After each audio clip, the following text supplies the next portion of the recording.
Hello students, my self Sumitra Saini, chemistry lecturer. आप सभी का केमिस्ट्री टूल चैनल में हार्दिक स्वागत है। स्टूडेंट्स, अपना कल के लेक्चर में अपन ने क्या पढ़ा था? रेजोनेंस इफेक्ट, अनुनाद प्रभाव। आज फर्स्ट अपन ने क्या पढ़ा था? Inductive effect. सेकंड अपन ने पढ़ा था हाइपर कॉन्जुगेशन। थर्ड अपन ने क्या पढ़ा था? रेजोनेंस। अपन बात करते हैं इन तीनों की कंपेरेटिवली। अपन ने तीनों पढ़ लिए थे, अपन इनकी कंपेरेटिवली बात करते हैं कि किसकी इफेक्टिवनेस है वो सबसे ज़्यादा होगी। सेकंड अपन पढ़ेंगे, कल के लेक्चर में अपन ने पढ़ा था जो हेलोजेंस होते हैं उनमें क्या प्रेरणी प्रभाव में तो हेलोजेंस का -I लगता था, और जब इसकी बात करें कि रेजोनेंस की बात करें तो इसमें कौन सा लग रहा था? +R resonance. हेलोजन का जो एबनॉर्मल बिहेवियर है इसमें ऐसा क्या और असामान्य व्यवहार में ऐसी कौन सी रिएक्शन होगी जिसमें -I लगेगा, ऐसी कौन सी रिएक्शन होगी जिसमें +R लगेगा? ये अपन आज के लेक्चर का अपना सेकंड टॉपिक रहेगा। फर्स्ट अपना रहेगा इन तीनों की इफेक्टिवनेस, रेजोनेंस की, हाइपर कॉन्जुगेशन की, और थर्ड अपनी प्रेरणी प्रभाव में इनकी तीनों की अपन इफेक्टिवनेस की बात करते हैं। तीनों में स्टेबिलिटी किसकी ज़्यादा होगी? तो मैं फर्स्ट ले रही हूँ रेजोनेंस। फर्स्ट अपना रेजोनेंस। सेकंड अपना hyper conjugation.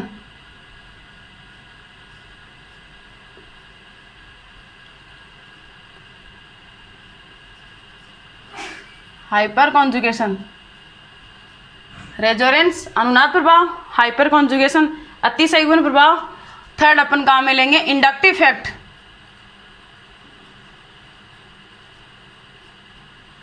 Inductive effect, resonance, hyper conjugation और इंडक्टिव इफेक्ट। रेजोनेंस में क्या होता है? रेजोनेंस कौन कौन सी पोजीशन पे होता है? रेजोनेंस है वो हमेशा ही ऑर्थो एंड पैरा पोजीशन पे होता है। ऑर्थो एंड पैरा पोजीशन पे होता है।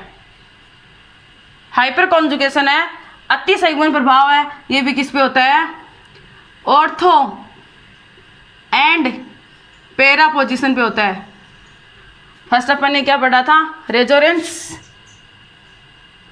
फर्स्ट अपन ने क्या पढ़ा था? रेजोनेंस। रेजोनेंस है ये कहाँ कहाँ पे होता है? फर्स्ट अपन पढ़ रहे हैं रेजोनेंस, इनमें कंक्लूजन निकाल रहे हैं तीनों में।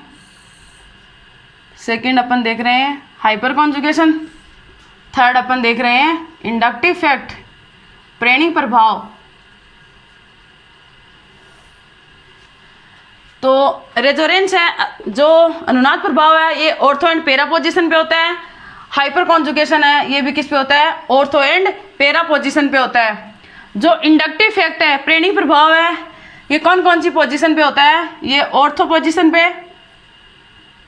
मैं पोजीशन की बात करूं तो ortho position, Meta position and para position. Ortho, Meta and para position पे होता है। इंडक्टिव इफेक्ट तीनों पोजीशन पे होता है। अब बात करते हैं ऑर्थो रेजोनेंस है ये किस पे नहीं होगा? मेटा पोजीशन पे नहीं होगा। Never works at Meta position पे। रेजोनेंस है ये कभी भी मेटा पोजीशन पे नहीं होता है, कभी भी मेटा पोजीशन पे नहीं होता है। रेजोनेंस है ये कभी भी मेटा पोजीशन पे नहीं होता है। हाइपर कॉन्जुगेशन है ये भी कभी भी मेटा पोजीशन पे नहीं होता है। Never works at Meta position, कभी भी ये मेटा पोजीशन पे नहीं होगा। इंडक्टिव इफेक्ट है ये तीनों पोजीशन पे होता है। ऐसा क्यों हो रहा है? अब इसकी बात करते हैं इसकी इंटेंसिटी की। इंटेंसिटी मतलब तीव्रता की बात करते हैं। इसकी इंटेंसिटी है, इसकी तीव्रता है वो क्या होती है? इक्वल होती है। इंटेंसिटी, तीव्रता क्या होती है? इक्वल। इंटेंसिटी मीन्स है तीव्रता। तीव्रता क्या होती है इसकी? इक्वल। इंटेंसिटी का मीन्स क्या हो गया? तीव्रता। इनकी तीव्रता क्या होती है? इक्वल होती है। हाइपर कॉन्जुगेशन की तीव्रता भी क्या होती है? इंटेंसिटी है वो क्या होती है? इक्वल होती है। इंटेंसिटी क्या होती है? इक्वल होती है। अब मैं बात करूं किसकी, इंडक्टिव इफेक्ट की।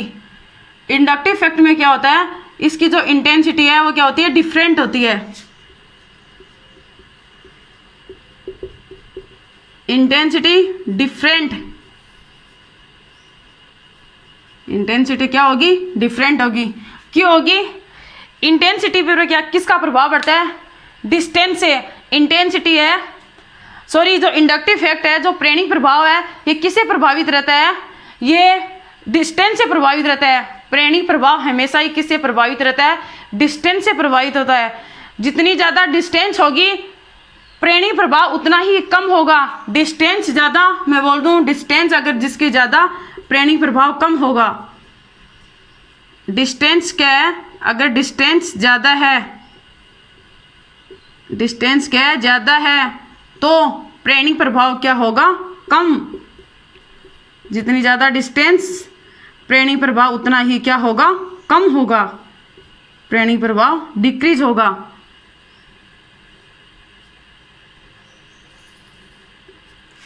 अब बात करते हैं डिस्टेंस ज़्यादा होने पर प्रेरणिक प्रभाव कम कैसे हुआ। अब मैं कोई भी एक एरोमेटिक रिंग्स को लेके अपन इंडक्टिव इफेक्ट को समझा सकते हैं। यहाँ पे मैंने ली कोई एरोमेटिक रिंग ली है, ये क्या लिया मैंने, कोई एरोमेटिक रिंग ली है।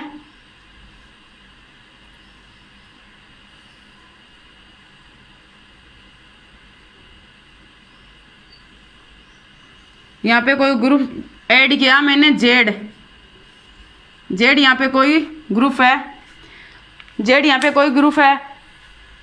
जेड की इलेक्ट्रोनेगेटिविटी है वो ज़्यादा है, जेड की इलेक्ट्रोनेगेटिव मान लो ज़्यादा है, मतलब जेड के पास क्या है, इलेक्ट्रॉन्स की क्या है, कमी है। जेड के पास क्या है, इलेक्ट्रॉन्स की क्या है, कमी है। जिसके पास इलेक्ट्रॉन की कमी होती है, जो इलेक्ट्रॉन खींचने वाला होता है, उसको अपन क्या बोलते हैं, electron withdrawing inductive effect. Electron withdrawing inductive effect, तो इलेक्ट्रॉन विथड्रॉइंग इंडक्टिव इफेक्ट है। जेड के पास इलेक्ट्रॉन्स की कमी है, इलेक्ट्रॉन विथड्रॉइंग इंडक्टिव इफेक्ट है। तो बॉन्ड्स के इलेक्ट्रॉन किसकी तरफ शिफ्ट होंगे, पार्शियली इसे कार्बन की तरफ। तो यहाँ पे कार्बन तो देगा और जेड लेगा, तो जेड पे क्या आएगा, पार्शियली नेगेटिव चार्ज, कार्बन पे क्या आएगा, पार्शियली पॉजिटिव चार्ज। जेड पे पार्शियली नेगेटिव चार्ज और कार्बन पे क्या आएगा, पार्शियली पॉजिटिव चार्ज, क्योंकि इलेक्ट्रॉन खींचने वाला ग्रुप जुड़ा हुआ है, इलेक्ट्रॉन विथड्रॉइंग इंडक्टिव इफेक्ट जुड़ा हुआ है। तो ये इसकी कौन सी पोजीशन हुई, ये इसकी इप्सो पोजीशन, जस्ट पास वाली जो पोजीशन होती है, इस पोजीशन को अपन क्या बोलते हैं, इप्सो पोजीशन। इप्सो पोजीशन। और मैं कार्बन की बात करूं तो कौन सी पोजीशन है, इप्सो कार्बन है। ये इसकी कौन सी पोजीशन है, ऑर्थो पोजीशन। ये इसकी कौन सी पोजीशन है, मेटा पोजीशन। ये इसकी कौन सी पोजीशन है, पेरा पोजीशन। तो इसमें इंडक्टिव इफेक्ट सबसे ज़्यादा किस में होगा, मैंने बताया डिस्टेंस ज़्यादा है तो प्रेरणिक प्रभाव कम होगा। जिसकी डिस्टेंस कम होगी उसमें प्रेरणिक प्रभाव ज़्यादा होगा। तो इसमें इलेक्ट्रॉन का डिस्प्लेसमेंट है, सिग्मा इलेक्ट्रॉन्स क्या होते जा रहे हैं, कम होते जा रहे हैं। सिग्मा इलेक्ट्रॉन्स क्या होंगे, कम होंगे। जैसे जैसे ये इप्सो कार्बन से ऑर्थो कार्बन की तरफ, ऑर्थो से मेटा कार्बन की तरफ, मेटा से पेरा कार्बन की तरफ आएगा, तो इसकी डिस्टेंस इससे इस पोजीशन पे आता है, तो इसकी डिस्टेंस क्या हो जाती है, बहुत ज़्यादा हो जाती है। अगर डिस्टेंस ज़्यादा है तो प्रेरणिक प्रभाव कम होगा। तो पेरा पे क्या होगा, प्रेरणिक प्रभाव क्या होगा, कम। डिस्टेंस क्या है इसकी ज़्यादा, मैं बोल दूँ यहाँ पे पेरा पोजीशन की डिस्टेंस क्या है, सबसे ज़्यादा है। अगर डिस्टेंस सबसे ज़्यादा होगी तो इंडक्टिव इफेक्ट प्रेरणिक प्रभाव है वो सबसे कम होगा। तो मैं बात करूं इसकी इंटेंसिटी की, कि इंटेंसिटी सबसे ज़्यादा किस में होगी, इंटेंसिटी जिसकी डिस्टेंस कम होगी उसकी इंटेंसिटी सबसे ज़्यादा होगी। तो डिस्टेंस किसकी कम है, इप्सो कार्बन की सबसे कम है, फिर ऑर्थो की, फिर मेटा की, फिर पेरा की। पेरा पे डिस्टेंस सबसे ज़्यादा है तो इंडक्टिव इफेक्ट सबसे कम है, इसकी इंटेंसिटी भी सबसे कम है। तो मैं इंटेंसिटी का ऑर्डर लिखूँ तो इंटेंसिटी का ऑर्डर में अपन क्या लिखेंगे, जो इप्सो पोजीशन है उसकी इंटेंसिटी सबसे ज़्यादा होगी। यहाँ पे इंटेंसिटी इक्वल होगी, क्यों होगी, क्योंकि ऑर्थो एंड पेरा पोजीशन चाहे ऑर्थो पे जुड़े रेजोनेंस से पेरा पे जुड़े, तो इसकी इंटेंसिटी दोनों की इक्वल है। यहाँ पे इंटेंसिटी क्या होगी, डिफरेंट होगी। डिफरेंट क्यों होगी, ऑर्थो की इप्सो की सबसे ज़्यादा होगी क्योंकि इसकी डिस्टेंस है वो सबसे कम है, डिस्टेंस कम है तो प्रेरणिक प्रभाव सबसे ज़्यादा है। तो मैं बात करूँ इंटेंसिटी के ऑर्डर की, मैंने यहाँ लिखा है इंटेंसिटी का ऑर्डर। इप्सो कार्बन की इंटेंसिटी सबसे ज़्यादा होगी, उसके बाद में होगी ऑर्थो की, उसके बाद में होगी मेटा की, उसके बाद में होगी पेरा की। पेरा की इंटेंसिटी सबसे कम होगी। ये अपना क्या है, इंटेंसिटी का क्या है, ऑर्डर है। ये अपना क्या है, इंटेंसिटी का ऑर्डर है। इप्सो कार्बन की सबसे ज़्यादा होगी, फिर किसकी होगी, मेटा कार्बन की, फिर ऑर्थो की, और फिर मेटा की, और फिर पेरा की। इप्सो कार्बन की इंटेंसिटी सबसे ज़्यादा क्योंकि इसकी डिस्टेंस सबसे कम, पेरा की डिस्टेंस सबसे ज़्यादा, तो इसकी इंटेंसिटी सबसे कम होगी। अभी इसका अपन ने क्या देख लिया, इंटेंसिटी तो देख ली। अब अपन इसमें देखेंगे जो रेजोनेंस होता है वो किसके द्वारा होता है, वाया पाई इलेक्ट्रॉन्स के द्वारा। रेजोनेंस है वो किसके द्वारा होता है, वाया पाई इलेक्ट्रॉन के द्वारा, वाया पाई इलेक्ट्रॉन्स के द्वारा होता है। रेजोनेंस है वो वाया पाई इलेक्ट्रॉन्स के द्वारा, वाया पाई इलेक्ट्रॉन्स के थ्रू होता है। ऐसे ही हाइपर कॉन्जुगेशन है, ये भी किसके द्वारा होता है, हाइपर कॉन्जुगेशन किसके थ्रू होता है, वाया पाई इलेक्ट्रॉन के थ्रू होता है। ये भी वाया पाई इलेक्ट्रॉन्स के थ्रू, और ये भी वाया पाई इलेक्ट्रॉन्स के थ्रू होता है। इंडक्टिव फैक्ट की मैंने डेफिनेशन में आपको क्या बताया था, इंडक्टिव फैक्ट की डेफिनेशन में मैंने बताया था जो सिग्मा इलेक्ट्रॉन्स का डिस्प्लेसमेंट होता है, जो पार्शियली डिस्प्लेसमेंट होता है वो किसके द्वारा होता है, सिग्मा इलेक्ट्रॉन्स के द्वारा। पार्शियली जो डिस्प्लेसमेंट हो रहा है वो किसके द्वारा हो रहा है, सिग्मा इलेक्ट्रॉन्स के द्वारा हो रहा है। तो इसमें क्या आएगा, वाया सिग्मा इलेक्ट्रॉन्स। तो मैं इसकी बात करूं, इसके लिए मैं यहाँ पे नोट कर रही हूँ, प्रेरणिक प्रभाव वाया सिग्मा इलेक्ट्रॉन्स के द्वारा, वाया सिग्मा इलेक्ट्रॉन्स के द्वारा प्रेरणिक प्रभाव है वो वाया सिग्मा इलेक्ट्रॉन्स के द्वारा होता है। रेजोनेंस होता है वाया पाई इलेक्ट्रॉन्स के द्वारा, हाइपर कॉन्जुगेशन होता है वाया पाई इलेक्ट्रॉन्स के थ्रू, और जो इंडक्टिव फैक्ट होता है ये वाया सिग्मा इलेक्ट्रॉन्स के थ्रू। अब अपन इसकी इफेक्टिवनेस की बात करते हैं, इसका रिलेटिव ऑर्डर की बात करते हैं कि सबसे ज़्यादा इफेक्टिवनेस है वो किसकी होगी, रेजोनेंस की होगी या हाइपर कॉन्जुगेशन की होगी या इंडक्टिव फैक्ट की होगी।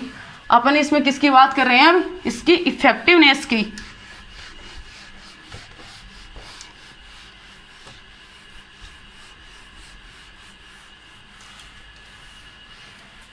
तो रेजोनेंस है वो किसके थ्रू हो रहा है, वाया पाई इलेक्ट्रॉन्स के थ्रू।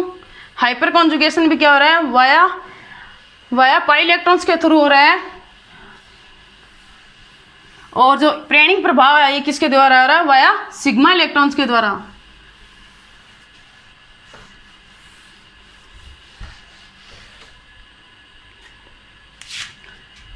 फर्स्ट अपन ने क्या पढ़ा, रेजोनेंस। सेकंड अपन ने देखा था हाइपर कॉन्जुगेशन। थर्ड अपन ने क्या देखा था, इंडक्टिव इफेक्ट, इंडक्टिव इफेक्ट। अब अपन किसकी बात कर रहे हैं, इसमें इफेक्टिवनेस की बात कर रहे हैं। किसकी क्या देखेंगे, इनका इफेक्टिवनेस, कि किसकी इफेक्टिवनेस सबसे ज़्यादा होगी। रेजोनेंस किसके द्वारा हो रहा था, रेजोनेंस हो रहा था वाया पाई इलेक्ट्रॉन्स के द्वारा। हाइपर कॉन्जुगेशन है ये किसके द्वारा हो रहा था, वाया पाई इलेक्ट्रॉन्स के द्वारा। Inductive fact via sigma electrons के द्वारा, सिग्मा इलेक्ट्रॉन के द्वारा।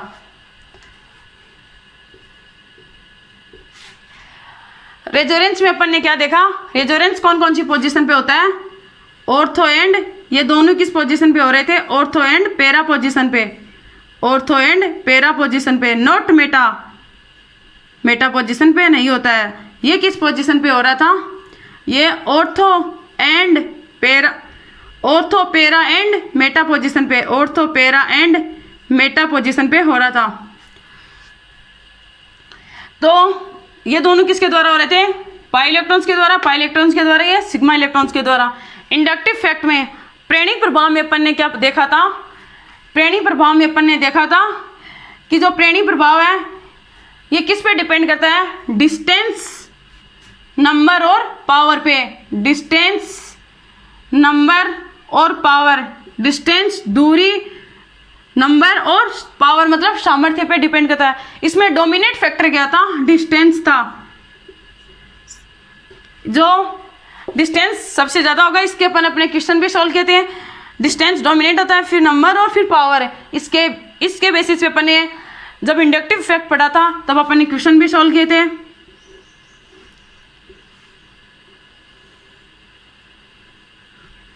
तो डिस्टेंस है वो डोमिनेट फैक्टर है, फिर नंबर है और फिर पावर है। तो इफेक्टिवनेस है वो सबसे ज़्यादा किसकी होगी, इफेक्टिवनेस है वो सबसे ज़्यादा होगी रेजोनेंस की। रेजोनेंस की जो इफेक्टिवनेस है वो सबसे ज़्यादा है, रेजोनेंस की इफेक्टिवनेस सबसे ज़्यादा है। फिर किसकी है, हाइपर कॉन्जुगेशन की, फिर इंडक्टिव फैक्ट की। ये इसका क्या है, रिलेटिव ऑर्डर, रिलेटिव ऑर्डर है कि सबसे ज़्यादा इफेक्टिवनेस है वो किसकी होगी, रेजोनेंस की, फिर हाइपर कॉन्जुगेशन की, फिर इंडक्टिव इफेक्ट की। ये इसका क्या है, रिलेटिव ऑर्डर है किसका, इफेक्टिवनेस का। ये नोट मेटा पोजीशन पे नहीं होता है, ये तीनों पोजीशन पे होता है। इसका मैंने रीजन बता दिया है। डिस्टेंस, नंबर और पावर पे अपन ने क्वेश्चन सॉल्व किए थे। डोमिनेट फैक्टर क्या होता है, डिस्टेंस, फिर नंबर और फिर पावर। अब अपन बात करते हैं हेलोजेंस की। हेलोजेंस में क्वेश्चन आता है, हेलोजेंस का प्लस आर भी लगता है और हेलोजेंस का माइनस आई भी लगता है। ऐसा कैसे पॉसिबल है? ऑर्गेनिक केमिस्ट्री में हेलोजेंस की जो रिएक्शन होती है उनमें प्लस आर भी लगता है और माइनस आई भी लगता है। हेलोजेंस का जो असामान्य व्यवहार है, हेलोजेंस का क्या जो असामान्य व्यवहार है, abnormal behaviour of halogens. Halogen के असामान्य व्यवहार में अपन क्या पढ़ते हैं, ऑर्गेनिक केमिस्ट्री में हेलोजेंस के असामान्य व्यवहार की वजह से ऐसी कौन सी रिएक्शन होगी जिसमें प्लस आर लगेगा, ऐसी कौन सी रिएक्शन होगी जिसमें माइनस आई लगेगा, ये अपन देखेंगे हेलोजन के असामान्य व्यवहार की। तो मैं बात करूं किसकी, हेलोजन की। अपना टॉपिक क्या चलेगा अब, सेकंड टॉपिक था halogens.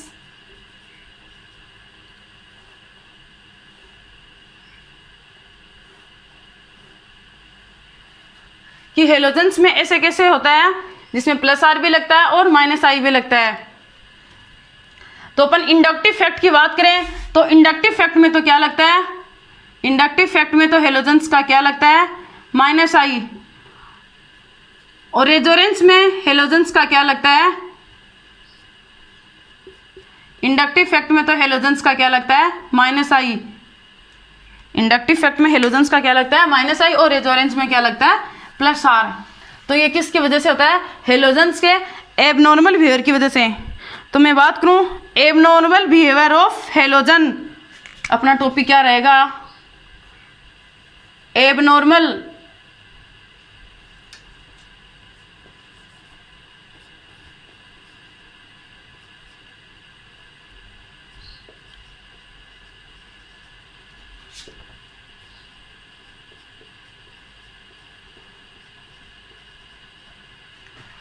abnormal behavior of halogen, abnormal behavior of halogen, halogens का एबनॉर्मल बिहेवियर।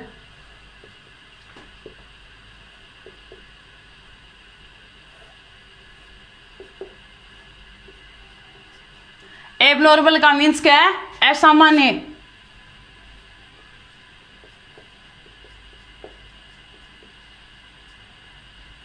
एबनॉर्मल का मीन्स क्या है, असामान्य।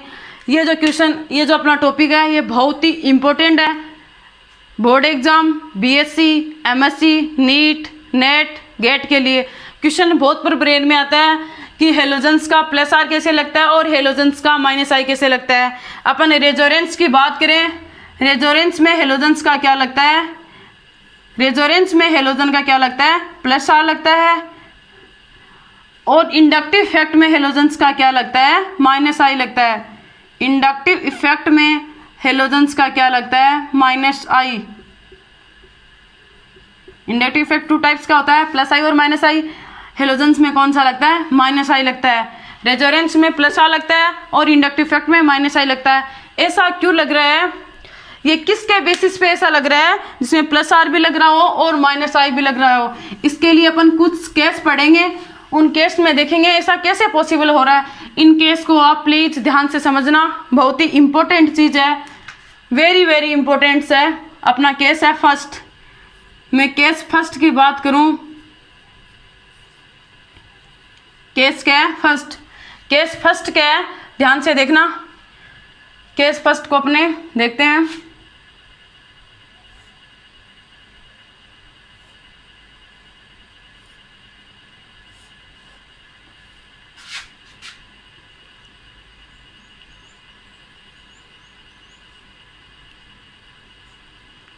यहाँ पे क्या है?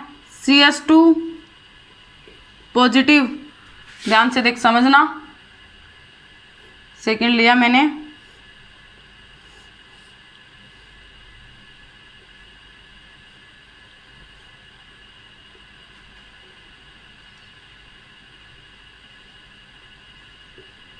CS2 negative.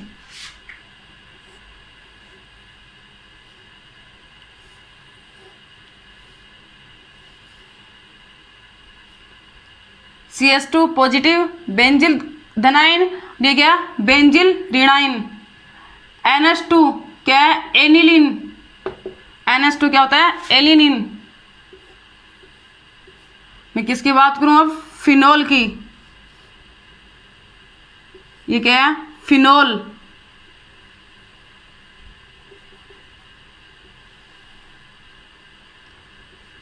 OH, ये क्या है? फिनोल। अब मैं बात करूं बेंजोइक एसिड की। किसकी? बेंजोइक एसिड की। C double bond O OH। ये मैंने लिया यहाँ पे। इनको भी आप ऐसे लिख सकते हैं, एक ही बात है, बॉन्ड्स को शो करके भी लिख सकते हैं।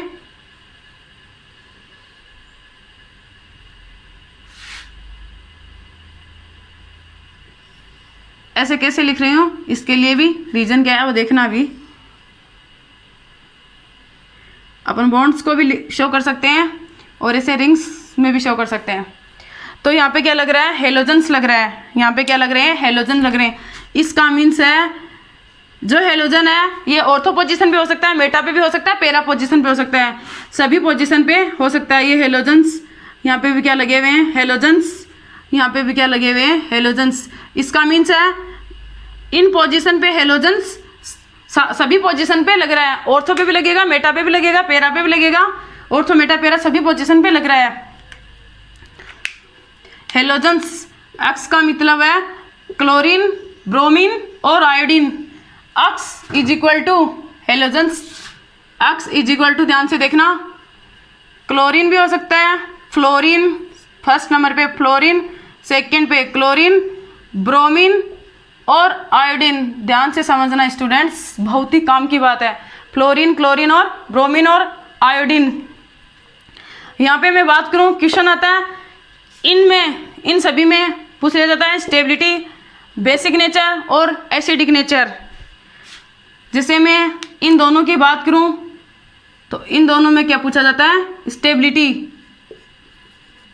कि इनकी स्टेबिलिटी का ऑर्डर क्या होगा, किस में प्लस आर होगा और किस में माइनस आई होगा। अपन देख रहे हैं हेलोजन्स में, अपना क्वेश्चन ये था हेलोजन्स में क्या लगेगा, किस में तो प्लस आर लगेगा एंड माइनस आई। कहाँ पे तो प्लस आर लगेगा और कहाँ पे माइनस आई लगेगा, यही तो अपना क्वेश्चन है। अपना क्वेश्चन यही है, कहाँ पे तो प्लस आर लगेगा और कहाँ पे माइनस आई लगेगा। हेलोजन्स में कहाँ पे तो प्लस आई लगेगा और कहाँ पे माइनस आई लगेगा, कहाँ पे तो प्लस आर और कहाँ पे माइनस आई लगेगा। क्वेश्चन तो ये था तो ब्रेन में। तो इन दोनों से तो क्या पूछ लिया जाए? स्टेबिलिटी पूछ लिया जाए, एनिलीन से पूछ लिया जाए बेसिक नेचर, बेसिक नेचर, क्षारीय प्रगति, बेसिक नेचर, क्षारीय प्रगति बताओ। इन दोनों से पूछ ली जाए एसिडिक नेचर, एसिडिक नेचर, अम्लीय प्रकृति, acidic nature, question basic nature से भी पूछता है और क्वेश्चन एसिडिक नेचर से भी पूछता है और क्वेश्चन स्टेबिलिटी से भी पूछता है। इसकी क्या पूछ रही है, इसकी बेसिक नेचर। मैं अब ओवरऑल की बात कर रही हूँ, ओवरऑल स्टेबिलिटी भी की, बेसिक नेचर की भी और एसिडिक नेचर की भी। अपन क्या किसकी बात करेंगे, ओवरऑल की बात करेंगे। ओवरऑल ऑर्डर क्या होगा, तो ध्यान से देखना, मैं किसकी बात कर रही हूँ, ओवरऑल ऑर्डर की। ओवरऑल अपना ऑर्डर क्या होगा, तो ध्यान से समझना स्टूडेंट्स। मैंने x इज इक्वल टू लिया है fluorine, x is equal to मैंने क्या लिया है, फ्लोरीन। इन सभी में अगर x इज इक्वल टू क्या हो, फ्लोरीन हो, कोई सी भी पोजीशन पे हो सकता है, ऑर्थोमेटा और पेरा तीनों पोजीशन पे हो सकता है। अगर x is equal to fluorine हो, वह किसी भी पोजीशन पे हो, x is equal to fluorine हो, वो किसी भी पोजीशन पे हो सकता है। x is equal to fluorine हो तब डोमिनेट फैक्टर क्या होता है, x is equal to fluorine हो तो प्लस R डोमिनेट होता है, किस पे, -I पे। x is equal to fluorine हो तब प्लस R डोमिनेट होगा, किस पे, -I पे। इसको ध्यान से समझना, बहुत ही इम्पोर्टेंट चीज़ है, बहुत ही काम की बातें हैं, अपने हर एग्जाम्स के लिए बहुत ही इम्पोर्टेंट चीज़ है। x is equal to fluorine होता है तो प्लस R क्या होता है, डोमिनेट होता है। x is equal to fluorine होने पर क्या होता है, प्लस R क्या होता है, डोमिनेट होता है। अगर x इज इक्वल टू मैं यहाँ पे क्या ले लूँ, x is equal to chlorine, bromine और आयोडीन ले लूँ। x is equal to chlorine, bromine, मैं से बोल दूँ x इज इक्वल टू क्या हो, क्लोरीन हो, ब्रोमीन हो और आयोडीन हो, तब क्या होगा, x is equal to chlorine, bromine, iodine. इन सभी में x is equal to chlorine हो सकता है, ब्रोमीन हो सकता है, आयोडीन हो सकता है, किसी भी पोजीशन पे हो। बात आती है यहाँ पे पोजीशन की, किसी भी पोजीशन पे हो तब क्या, कौन सा फैक्टर डोमिनेट होगा, तब -I है वो डोमिनेट होगा, किस पे, प्लस R पे। -I डोमिनेट होगा किस पे, प्लस R पे। ये कब की बात है, जब क्या हो, x is equal to fluorine, chlorine, bromine और आयोडीन हो। ये बहुत ही important, very very important, very very most चीज़ है। इसको आप अलग से नोट कर लो, अपने ब्रेन में सेव कर लो इस चीज़ को। जब x इज इक्वल टू क्या हो, बहुत ही इंपॉर्टेंट चीज़ है, बहुत ही वेरी मोस्ट चीज़ है। जब x is equal to fluorine हो इन किसी भी पोजीशन पे तो प्लस R है वो डोमिनेट होगा, किस पे, -I पे। अपना क्वेश्चन तो ये था, हेलोजेंस में कहाँ तो प्लस R लगेगा और कहाँ -I लगेगा। इन सभी, अपना केस फर्स्ट है, इन सभी पोजीशन पे x इज इक्वल टू अगर फ्लोरीन हो तो प्लस R डोमिनेट, और x is equal to chlorine, bromine और आयोडीन हो तो -I डोमिनेट होगा। ये अपना क्या है, केस फर्स्ट है।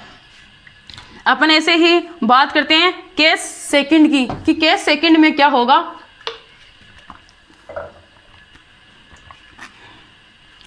केस सेकंड है जिसकी इलेक्ट्रोनेगेटिविटी विद्युत ऋणता में क्या हो, अंतर हो। विद्युत ऋणता में अंतर हो तो इलेक्ट्रॉन खींचे जाएं, जब लोन पेयर के आधार पे हो तो इलेक्ट्रॉन दिए जाएं। इसके आधार पे अपन क्या देखेंगे, केस सेकंड देखेंगे।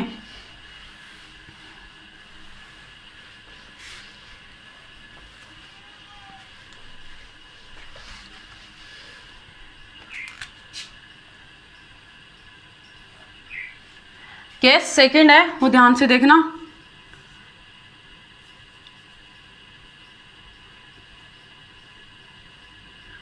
केस सेकंड है वो क्या है,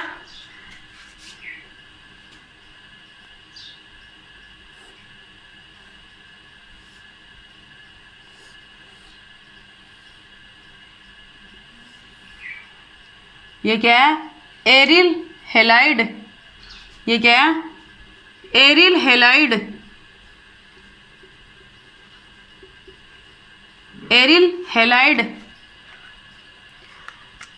aryl halide x is equal to chlorine, fluorine, chlorine, bromine, iodine, सभी में यही होगा x is equal to,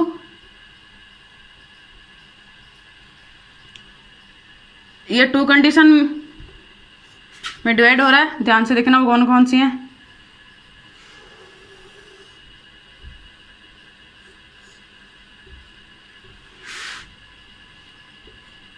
first है एरियल हाइड्राइड में दो तरह की रिएक्शन होगी। First aromatic nucleophilic, aromatic nucleophilic substitution reaction, aromatic nucleophilic substitution reaction. इसमें कौन सी रिएक्शन होगी? Second aromatic electrophilic substitution reaction, aromatic electrophilic substitution reaction, aromatic electrophilic substitution reaction, aromatic nucleophilic substitution reaction. नाभिक स्नेही प्रतिस्थापन अभिक्रियाएं ARSN और ARSC, ये दो तरह की रिएक्शन है। अब देखते हैं ARSN रिएक्शन क्या होती है। एरोमेटिक न्यूक्लियोफिलिक सब्स्टिट्यूशन रिएक्शन क्या है, इसको ध्यान से समझना।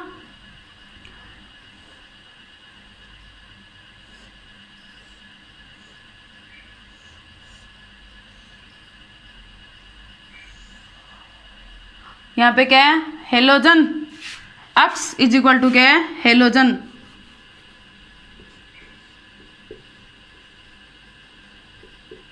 X halogens chlorine, chlorine, bromine और आयोडीन प्लस यहाँ पे क्या लिया मैंने? न्यूक्लियोफाइल, इसकी कोई रिएक्शन होगी प्लस न्यूक्लियोफाइल। ये न्यूक्लियोफाइल है, यहाँ पे क्या है? ये न्यूक्लियोफाइल। इसकी नेचर की बात करूँ, न्यूक्लियोफाइल की जगह कोई नेगेटिव चार्ज वाली न्यूक्लियोफाइल क्या है? न्यूक्लियोफाइल पे क्या है? Negative charge. न्यूक्लियोफाइल की जगह कोई नेगेटिव चार्ज वाली स्पीसीज आ जाए, ये क्या? हेलोजन्स क्या होते हैं? Electron rich species. इसके पास क्या होती है? इलेक्ट्रॉन्स की अधिकता। न्यूक्लियोफाइल की जगह मतलब नेगेटिव चार्ज की जगह, नेगेटिव चार्ज वाली स्पीसीज की जगह नेगेटिव चार्ज वाली क्या आ जाए? स्पीसीज आ जाए। नेगेटिव चार्ज वाली स्पीसीज की जगह नेगेटिव चार्ज वाली क्या आ जाए? स्पीसीज आ जाए। मतलब एरोमेटिक इलेक्ट्रोफिलिक सब्स्टिट्यूशन रिएक्शन। ये न्यूक्लियोफाइल है, ये रिएक्शन करेगा तो क्या कंपाउंड्स बनेगा? कंपाउंड्स क्या बनेगा? यहाँ पे क्या आ जाएगा? न्यूक्लियोफाइल नेगेटिव, मतलब नेगेटिव चार्ज की जगह क्या आ रहा है? नेगेटिव आ रहा है। प्लस X नेगेटिव बाहर निकल रहा है। नेगेटिव चार्ज वाली स्पीसीज की जगह नेगेटिव चार्ज वाली स्पीसीज आ रही है। मतलब इसका क्या हो रहा है? रिप्लेसमेंट हो रहा है। नेगेटिव चार्ज की जगह नेगेटिव चार्ज वाली क्या आ रही है? स्पीसीज आ रही है। इसको क्या बोलते हैं? Aromatic electrophilic substitution reaction. अब इसकी अपन किसकी बात करेंगे? न्यूक्लियोफिलिसिटी की। इसकी किसकी बात करेंगे? रिएक्टिविटी की। जब भी न्यूक्लियोफिलिसिटी की बात आएगी, इसकी न्यूक्लियोफाइल की क्या बढ़ाते हैं? न्यूक्लियोफिलिसिटी को क्या बढ़ा दें? नाभिक स्नेहिता को क्या कर दें? बढ़ा दें। नाभिक स्नेहिता को बढ़ा दें, मतलब इसकी नाभिक स्नेहिता को बढ़ा दें, मतलब इसकी रिएक्टिविटी को बढ़ा दें। जब भी न्यूक्लियोफिलिसिटी से क्वेश्चन पूछा जाए, जब भी नाभिक स्नेहिता से क्वेश्चन पूछा जाए, जब भी रिएक्टिविटी से पूछा जाए कि इसमें रिएक्टिविटी किसकी ज़्यादा होगी, तो जब भी नाभिक स्नेहिता, जब भी रिएक्टिविटी की बात आए तो डोमिनेट फैक्टर क्या होगा? जब भी रिएक्टिविटी से क्वेश्चन पूछा जाए, या मैं बोल दूं रिएक्टिविटी या न्यूक्लियोफिलिसिटी, रिएक्टिविटी या न्यूक्लियोफिलिसिटी, न्यूक्लियोफिलिसिटी, रिएक्टिविटी से क्वेश्चन पूछा जाए या न्यूक्लियोफिलिसिटी से नाभिक स्नेहिता से क्वेश्चन पूछा जाए। जब भी न्यूक्लियोफिलिसिटी या नाभिक स्नेहिता से पूछे, नाभिक स्नेहिता से क्वेश्चन पूछा जाए तो क्या होता है?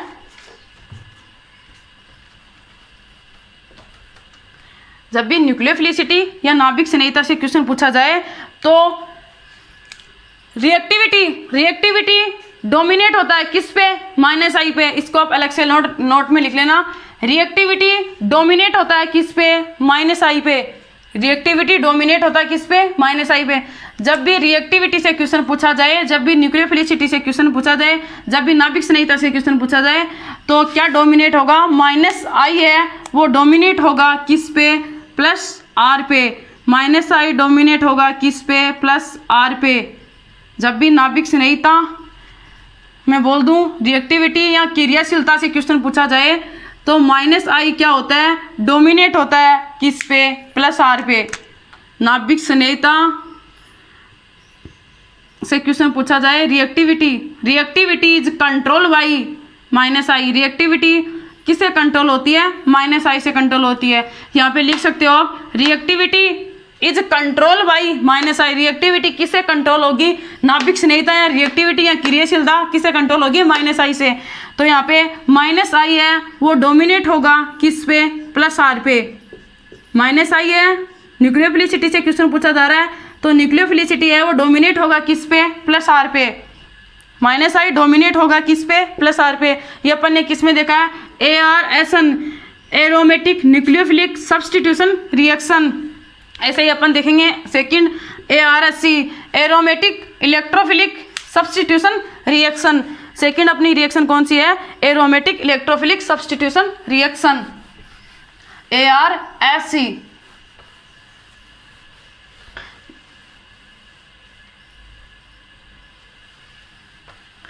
ये तो क्या थी?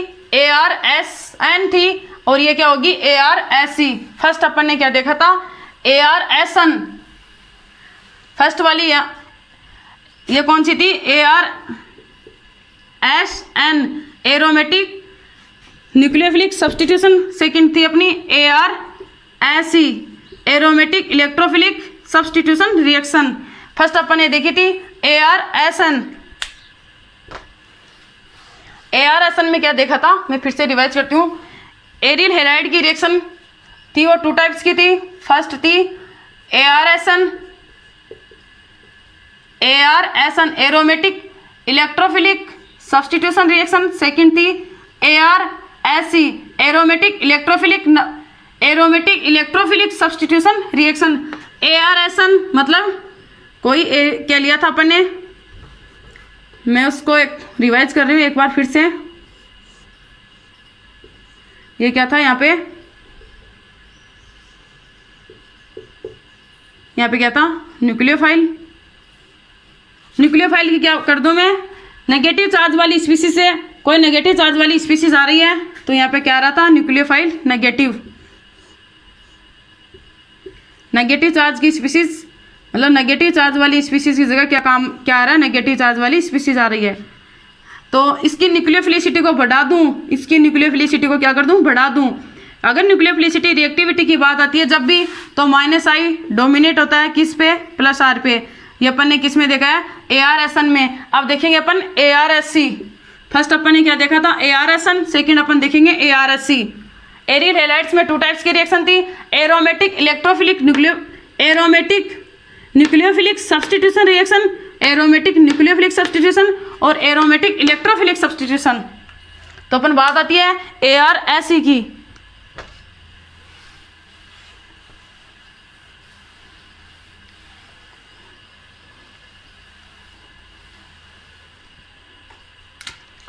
ARSC, aromatic electrophilic substitution reaction. मैं बोल दूं इलेक्ट्रॉन स्नेही। इसकी अपन रिएक्शन करवाते हैं।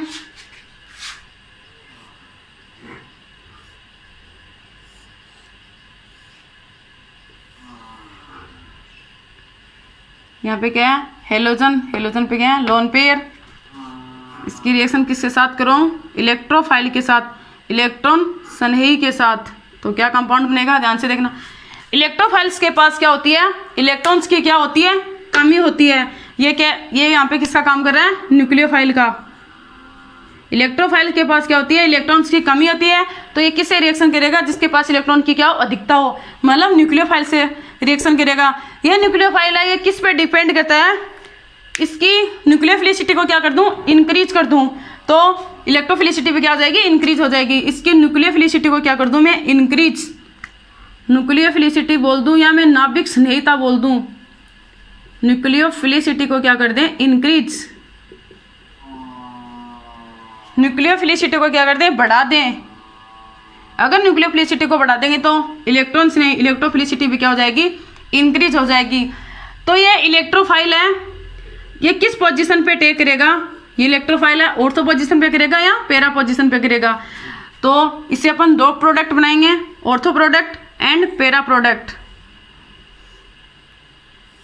ध्यान से समझना इन प्रोडक्ट्स को आप। ये एक्स है, यहाँ पे मैंने क्या इलेक्ट्रोफाइल क्या ऐड किया, एक प्रोडक्ट बनाया मैंने पैरा प्रोडक्ट, एक प्रोडक्ट बनाया मैंने ऑर्थो प्रोडक्ट। एक प्रोडक्ट है अपना पैरा, एक प्रोडक्ट है अपना ऑर्थो, ये एक्स, ये अपना क्या है पैरा प्रोडक्ट। एक प्रोडक्ट अपना ऑर्थो है, एक प्रोडक्ट अपना पैरा है। ये किससे बनाया मैंने? इसकी न्यूक्लियोफिलिसिटी से। इलेक्ट्रोफाइल है, इसके पास इलेक्ट्रॉन्स की क्या होती है?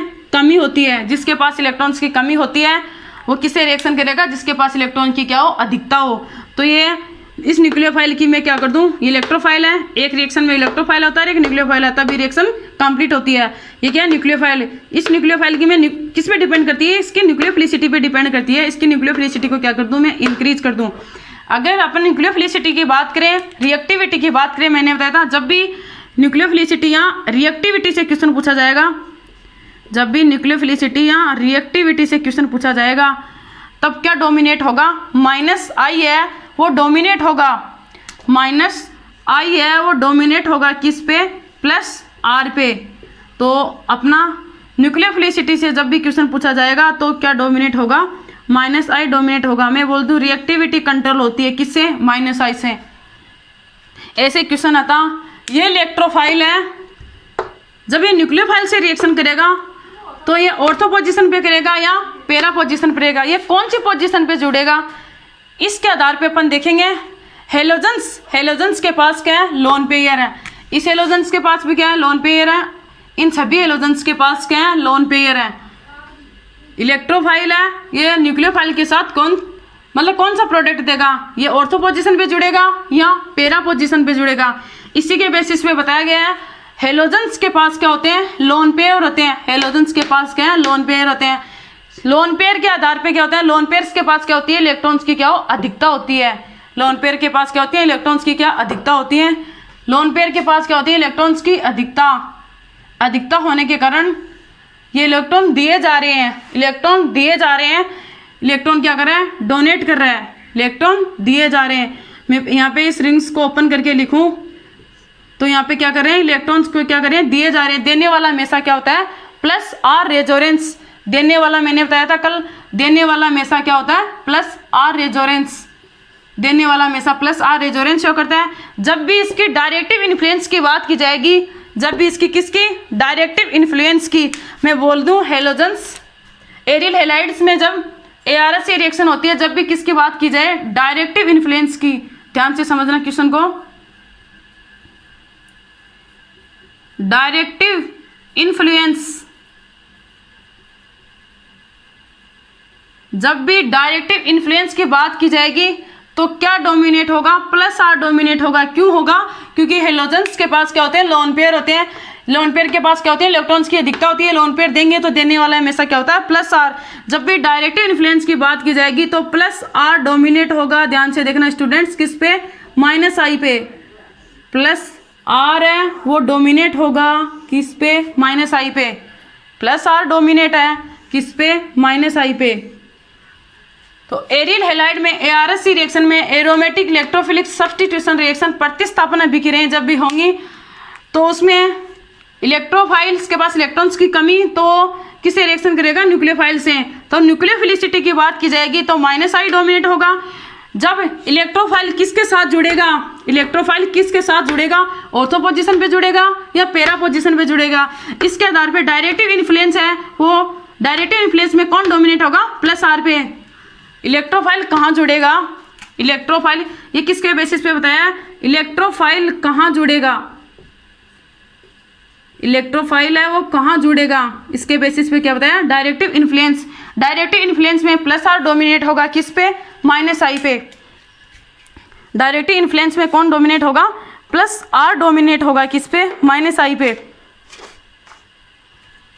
डायरेक्टिव इन्फ्लुएंस में प्लस आर डोमिनेट होगा किस पे? माइनस आई पे। तो ध्यान से समझना, अपन ने एरियल हेलाइड्स में दो तरह की रिएक्शन पढ़ी, ARS aromatic nucleophilic substitution reaction. उसमें क्या कर रहा था? न्यूक्लियोफिलिसिटी बढ़ा रहे थे। उसके न्यूक्लियोफिलिसिटी की बात करें तो माइनस आई डोमिनेट हो रहा था प्लस आर पे। जब भी न्यूक्लियोफिलिसिटी, जब भी रिएक्टिविटी की बात की जाए, न्यूक्लियोफिलिसिटी बोल दें या रिएक्टिविटी बोल दें, तो माइनस आई क्या होगा? डोमिनेट होगा किस पे? प्लस आर पे। ऐसे अपन ARS सेकेंड अपनी रिएक्शन थी ARS रिएक्शन में भी दो अपन ने क्या देखा है? न्यूक्लियोफिलिसिटी भी देखी है और डायरेक्टिव इन्फ्लुएंस भी देखा है। जब भी ये इलेक्ट्रोफाइल्स के पास इलेक्ट्रॉन्स की कमी होती है तो यहाँ ये कहाँ पे जो मतलब इसके पास इलेक्ट्रॉन्स की कमी है तो ये जिस पे इलेक्ट्रॉन्स की अधिकता होगी वहाँ जाएगा। तो मैं ये क्या है न्यूक्लियोफाइल, एक रिएक्शन में इलेक्ट्रोफाइल होता है और न्यूक्लियोफाइल होता है तभी रिएक्शन कंप्लीट होती है। तो इसके न्यूक्लियोफिलिसिटी की रिएक्टिविटी की बात की जाए तो माइनस साइड डोमिनेट होगा। इलेक्ट्रोफाइल कहाँ जुड़ेगा, ऑर्थो पोजीशन पे जुड़ेगा या पैरा पोजीशन पे जुड़ेगा, इसके बेसिस पे बताया। डायरेक्टिव इन्फ्लुएंस, जब भी अपन किसकी बात करेंगे, डायरेक्टिव इन्फ्लुएंस की बात करेंगे, डायरेक्टिव इन्फ्लुएंस में क्या होगा, प्लस आर है वो डोमिनेट होगा किस पे, माइनस आई पे। इस चीज को नोट कर लो, वेरी मोस्ट इंपॉर्टेंट चीज। अब अपन केस थर्ड की बात करते हैं। केस थर्ड क्या अपना, केस थर्ड है अपन ने क्या पढ़ी थी, एसिड और एसिड के क्या पढ़े थे, डेरिवेटिव पढ़े थे। एसिड और एसिड के डेरिवेटिव कौन सी रिएक्शन देते हैं, SN2AE mechanism, SN2AE mechanism, nucleophilic substitution with addition and elimination. अपन केस थर्ड की बात करते हैं, ध्यान से समझना इन केस को। केस थर्ड क्या है अपना, केस थर्ड है अपना एरिल हैलाइड, जो क्या है एसिड हैलाइड, एरिल हैलाइड की बात कर ली अपन। अब बात करते हैं अपन एसिड हैलाइड्स की। एसिड हैलाइड्स क्या होते हैं, RC≡OH। एसिड हैलाइड्स की रिएक्शन करवा रहे हैं न्यूक्लियोफाइल के साथ।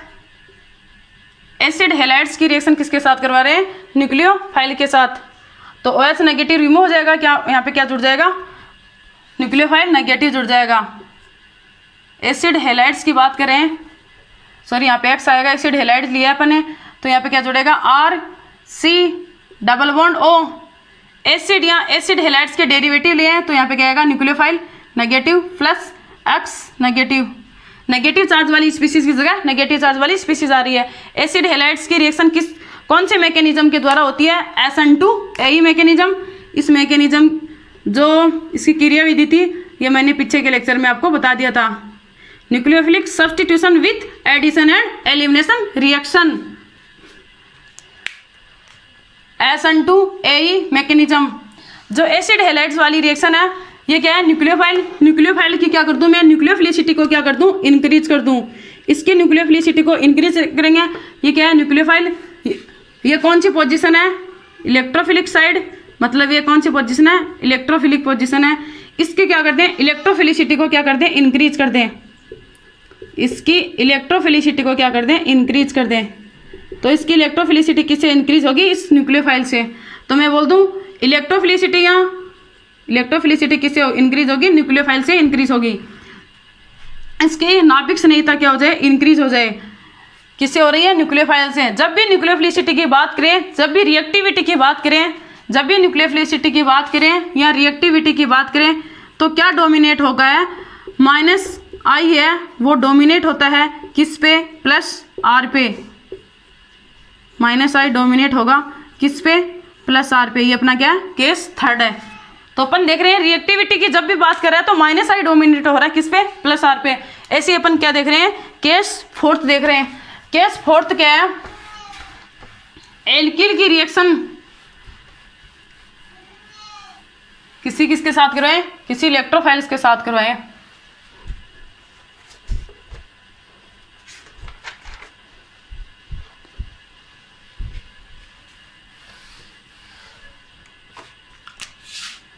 ये क्या है अपनी केस फोर्थ, देखना ये अपना केस फोर्थ है। एल्किन की रिएक्शन किसी इलेक्ट्रोफाइल के साथ करवाएं तो ये कौन सी रिएक्शन होगी, एडिशन रिएक्शन होगी। ये रिएक्शन कौन सी है, एडिशन रिएक्शन। तो क्या बनेगा, addition reaction,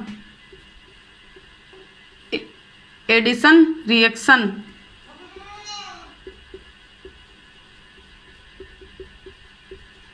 addition reaction. Alkene की रिएक्शन किसके साथ करवा रहे हैं, इलेक्ट्रोफाइल के साथ करवा रहे हैं। एल्किन की रिएक्शन जब भी इलेक्ट्रोफाइल के साथ होती है तो कौन सी रिएक्शन होती है, इलेक्ट्रोफाइल के साथ करवा रहे हैं तो इलेक्ट्रोफिलिक एडिशन रिएक्शन होती है। इस रिएक्शन को अपन कौन सी रिएक्शन बोलते हैं? Electrophilic addition reaction. तो यहाँ पे क्या है? एल्किन है। यहाँ पे क्या जुड़ा हुआ है? कोई हेलोजेंस जुड़ा हुआ है। इसकी रिएक्शन हेलोजेंस, यहाँ पे कोई एल्किन जुड़ा हुआ है, इसके पास क्या है? हेलोजेंस।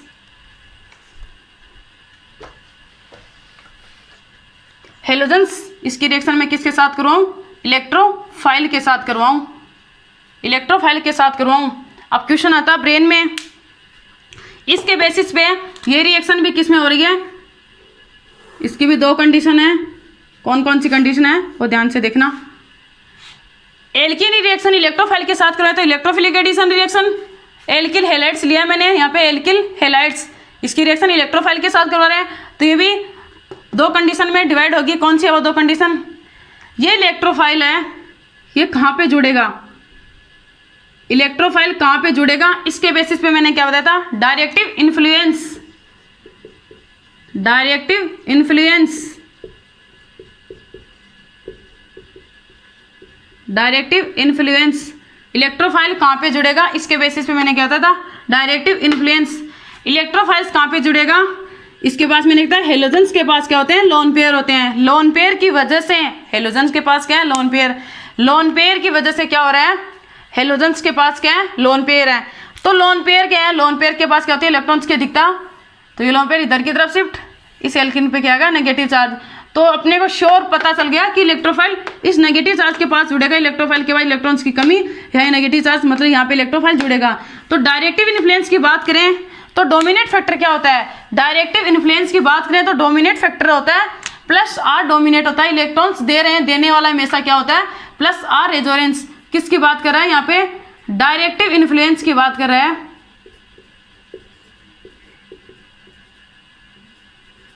डायरेक्टिव इन्फ्लुएंस की बात करें तो प्लस आर क्या है? डोमिनेट है किस पे? माइनस आई पे। क्यों है? कि इलेक्ट्रोफाइल कहाँ जुड़ेगा? इलेक्ट्रोफाइल कहाँ जुड़ेगा? तो इलेक्ट्रोफाइल कहाँ जुड़ेगा इसी बेसिस पे बताया। हेलोजेंस के पास क्या होते हैं? इलेक्ट्रॉन लोन पेयर होते हैं। लोन पेयर के पास क्या होते हैं? इलेक्ट्रॉन्स की क्या होती है? लोन पेयर दे रहे हैं, देने वाला हमेशा क्या होता है? Plus R resonance. ये मैंने बताया था प्लस आर माइनस आर में।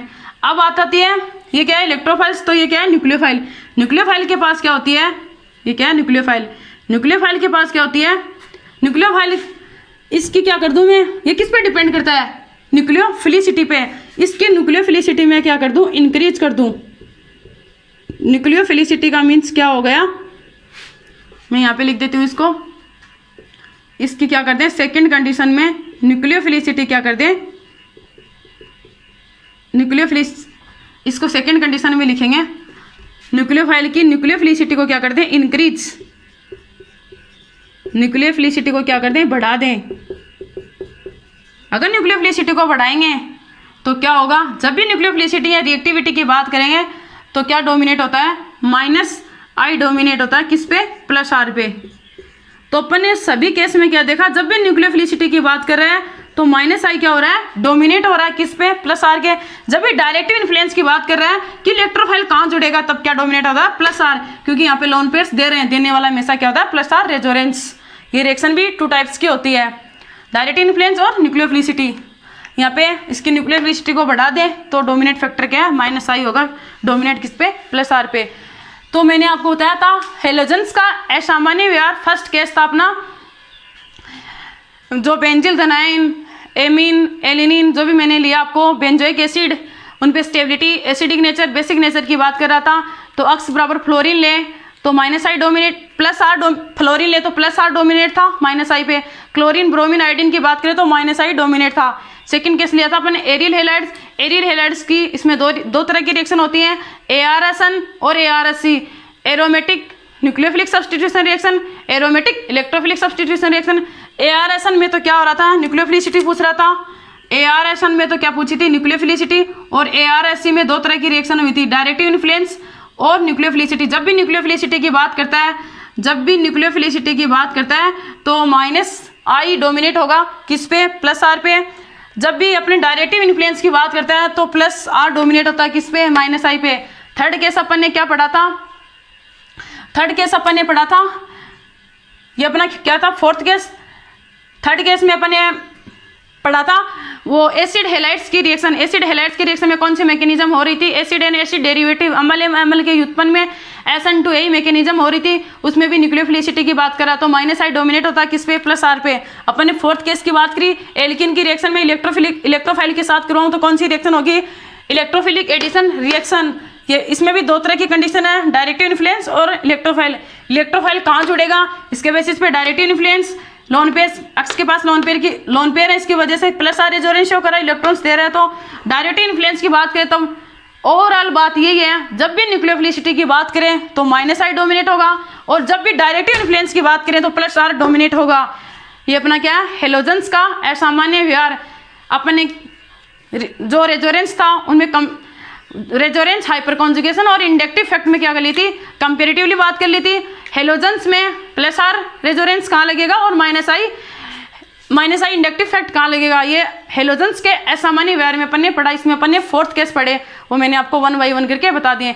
अब कल के लेक्चर में अपन पढ़ेंगे जो रेजोनेंस है इसके एप्लीकेशन, अनुप्रयोग। अगर ये लेक्चर प्लीज आपको अच्छा लगा तो चैनल को लाइक एंड सब्सक्राइब करें। Thank you.